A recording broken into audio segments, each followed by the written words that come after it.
Hello and welcome to a void liminal. Is that what we're calling it? Or a liminal episode? Just liminal episodes. It's probably fine. Okay. Anyway, hello, my lovely listeners. So this is bonus content. Not everything that we watch is going to make the cut in terms of what we think will make like a good full episode, but we watched Class of 1984 and we have things to say. Yes. Not as many, but some. Some things. So to start off, you were very bored by this movie. I was mostly bored, yeah. Just to really quickly summarize, it's basically like this teacher from the Midwest comes to this inner city school with a lot of troubled youths. There's graffiti all over it. Everybody's violent. They've got weapons. It's this like extreme version of a like troubled school district, and they start the movie with like this based on true events kind of thing, Which I literally Googled because I'm like, no, no fucking way. is based on someone in some school had a weapon. It's worse than that. Okay. Are you ready? Yeah. All right.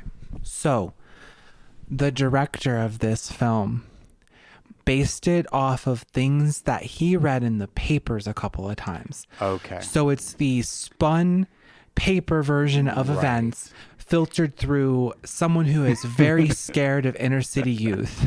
And then extrapolated into the quote-unquote near future. Yeah. Right, because this is like a prequel to like Escape from New York. Right. Yeah. Like, yeah. When I say that, I mean like legitimately like Escape from School District 11 or whatever. yeah, exactly. Like, okay, so this school has the kind of, it's like graffitied up in a way that no school would ever be. Like, they've got a metal detector. That's the thing that schools have. That's true. But it's like, this is like living in like a heightened reality. Yeah. Yeah. Oh, absolutely. Like, this is a school in the John Wick universe with how over the top it is. Yeah. It actually reminded me of this John Lovitz movie called High School High, which is not a great movie, but it at least has John Lovitz in it. But it's a comedy, a really broad comedy about inner city schools, and it's very, very similar, except in tone. Another movie that this reminded me of is, it's not The Faculty. The Faculty is the one with the aliens. Right. It's the other one where the teachers are being replaced by robots because the inner city youth are so destructive and corrupt. I don't know that one. Hold on. I read a review of it online that said it was basically in between Blackboard Jungle and The Warriors. Actually haven't seen either of those movies, but from what I know... Oh, no, it's the sequel to this movie, Class of 1999. Oh. Yes. Oh, okay. Well, yeah. Wow. Like, I remember we talked about that, but like I forgot that I have seen Class of 1999 before seeing this movie, and that's a sequel it's not a sequel. They are if you told, I didn't even realize that I had already seen the sequel to this movie until just now. But the plot of Class of 1999 is that the teachers are being replaced by robots because the youth are so corrupt, which makes sense why it reminds me of this film. Yeah. Because it's literally the sequel to this movie. And I just now realized that that's how amazing. That's how rote and unimpressive this movie is. Okay. So yeah, like a naive teacher thinks he can just teach in a school like this. Imagine that, just being able to teach. Yeah. But it's obviously the school is run by this gang of students. Actual, literal neo-Nazis. Yes. They are wearing swastikas. They sieg heil at the very beginning. Yep. Unapologetic neo-Nazis. Yeah. And so the movie is basically a clash between that gang and this teacher that escalates and becomes increasingly violent. And like once I figured out that that's what this plot was going to be, I kind of checked out a little bit because that's all it is, you know? Yeah. Honestly, using my superpowers. Yes. This movie is the fear of the older generation looking at the new generation and not understanding them. Yeah. And not wanting to understand them.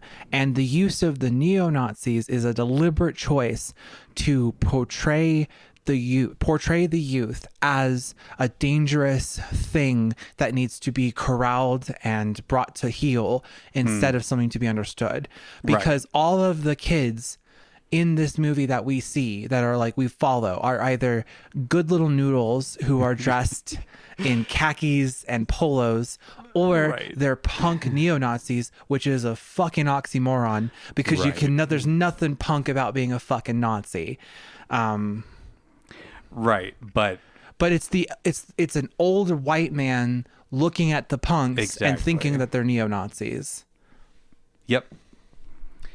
Yeah. And so I was a little bit bored watching it because, you know, I've seen Straw Dogs already. But when you talked a little bit about how this movie could be seen as like more of a critique of neo-Nazis than of teenagers, and that was a bit more interesting. Yes. So I think that the director of this film is scared of the youth. However, I think a hidden thing I got out of this movie that was not intended was that neo-Nazis are a bunch of fucking posers. Yeah. Like, they talk a bunch of tough shit. They fuck people up and they hurt people. But when you catch them outside of the context of their LARPing and their violence, they're scared little bratty kids. That's basically what this is. Yeah. All of the neo-Nazis in this movie are cowards, and they are LARPing as this because we get a view of Peter, the main neo-Nazi leader, at home with his mom. Right. And he comes from privilege. He comes from privilege. And all this neo-Nazi stuff is just him wanting to go LARP with his friends and hurt people because he's violent and he's full of himself and he thinks that he should run the city. Yeah. Yeah. But it's all fake. It's all it's layers of artifice. It's all artifice. It's not real. They hurt people. The impact and the damage they do is very real. But they are all so spineless and fake. Yeah, when you get them one-on-one, they each die like dogs. Yeah, they die like little bitches. And like the teacher, I forget his name, it doesn't really matter, but he puts them down and like he gets fucked up. But like they have this running theme where the neo-Nazis will do something to somebody and then they'll get away with it because nobody saw them do it. Yeah, the authority figures in this movie, like the way that they refuse to discipline this gang is another like kind of parallel to Nazis in our current society. Exactly. They are enabled by a system that does not nip them in the bud, but they are all posers, and the only reason they're getting away with it is because the police and the authorities enable it. Yeah, because he goes to the police, and the police have the file on them that is like 11 inches thick. And they're like, yeah, I mean, they've raped, they've pillaged, they've whatever, sold drugs. But they're juveniles, and we have to be really strict about how we enforce the law, like stuff like that. But the moment that the teacher gets caught, so like one of the Peter starts beating himself up because he's a pussy coward. Yeah. Starts beating himself up. And then the teacher's like, stop, and gets a little bit of his blood on him. And then the cops immediately are putting him up for assault. Yeah. Yeah. Because the cops are enabling the neo-Nazis, and it's a double standard, just like real life. And this movie was made in the 80s. Nothing has changed. We are still the same. We're still doing the same shit. Oh, God. Can you tell that Ari is one of these, what do they call people like me? Like libtards? Yeah, like straight up. Yeah. No. Oh, I've got some feelings about Nazis, and I guess it was kind of cathartic watching them all get killed. So, yeah. Yeah, no, it is kind of cathartic to, like, one of them, he cuts his arm off on a table saw, And then Mortal Kombat finishes him on the table saw. Yeah.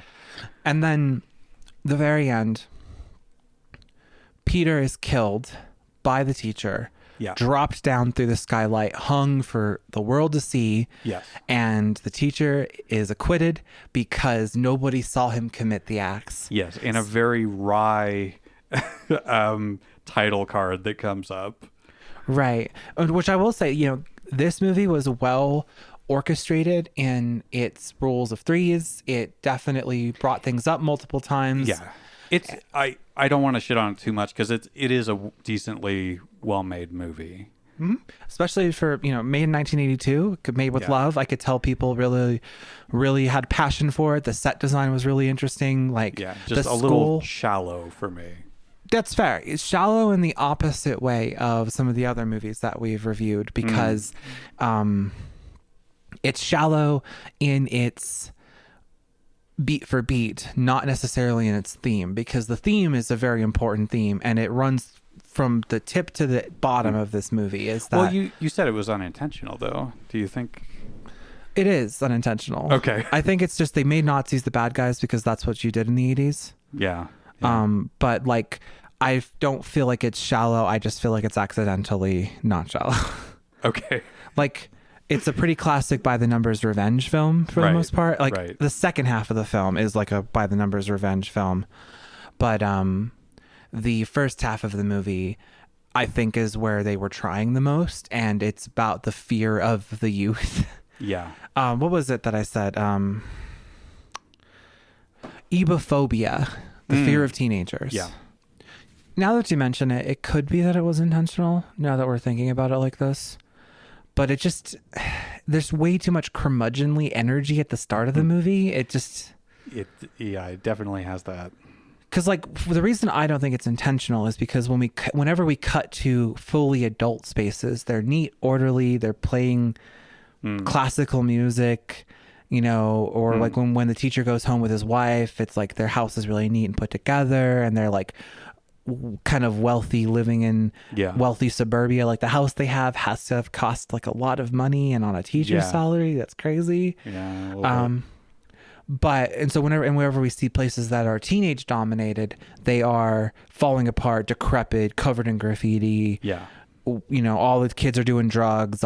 Even the good kids are doing drugs, which is one of the inciting incidents for the climax of this film, is that one of the good kids does PCP, by the way. I didn't know what drug it was but when I looked up this movie, it's PCP. Okay. Which is crazy. Could you, if that, and he said he's buying it to help him get an edge. Yeah. Yeah. Yeah. It did seem to be his first drug. And he's going with PCP. And he overdoses on it to the point that he kills himself. Yeah. God, my first drug was weed. Good God. Could you imagine your first drug out the gate? Even cocaine would be crazy, but PCP is, we're starting strong. We're putting our best foot forward with our drug life, I guess. Right. But regardless, it's so curmudgeonly at the beginning that I just don't feel like the anti-Nazi message is intentional. Yeah, it does almost fly under the radar in some ways. Not that it's hidden. No. They're overtly racist, and they have swastikas. But Nazis were an in vogue enemy in the 80s. Right. So Death of the Author kind of stuff here, I just feel legitimately the message I received from it was not that Nazis are bad, because that's easy. Everybody can say that. Nazis fucking suck. Right. But it's why they suck. Yeah, and the privilege that they find and come from. Right, exactly. In our authoritarian America. And maybe it was intentional, but I could just see it. I could just easily see how in the script, I could easily see how in the script writing process of this movie, they're just we have to have them get away with it. so that we can get the teacher into the position where he like Mortal Kombat finishes them. Yeah. So like, Yeah. the execution of which does help with the idea that like Nazis are posers uplifted by the system artificially. They have to be dealt with right. Firmly. Exactly. Yeah. But I liked it. I wouldn't say I wanted to rewatch it, but definitely like a 3 out of 5 for me, like easy. Just like, Yeah. I like 80s. I like 80s movies. I think that they're, most of the performances are quite good. mm-hmm. Oh yeah, really good performances. Really young Michael J. Fox. I know, it's crazy. It's like they little manned Michael J. Fox onto another kid. Like it's crazy. He's a little bit chubby. Yeah, which I feel like you don't see again in the rest of his career. no, he gets fit real fast. Like yeah. as soon as he does Teen Wolf, he's like, right, yeah, yeah. That becoming a werewolf, you'll get ripped fast. Yeah. As we know, becoming a vampire locks you into your appearance, but becoming a werewolf makes you skinny and athletic. Right. These are the rules, of course. Like Rhys Darby. God damn. Werewolves, not swearwolves. We are werewolves, not swearwolves. Okay, yeah. Some But- good performances. I would give it it's a 2.5 for me. Like, I think it gets an extra half a star just for being an 80s movie. I have a soft spot for the 80s. Okay. Like all my favorite movies growing up were from the 80s. Back to the Future, RoboCop, Conan, fucking Beastmaster. Love Beastmaster. That's a deeper cut. Okay. That's a really homoerotic movie unintentionally. No, seriously, we'll watch it sometime and you'll see what I'm talking about. Not for the podcast. Beastmaster's not weird enough for the podcast. Unless it's a liminal. That's true. We could do a liminal episode on Beastmaster.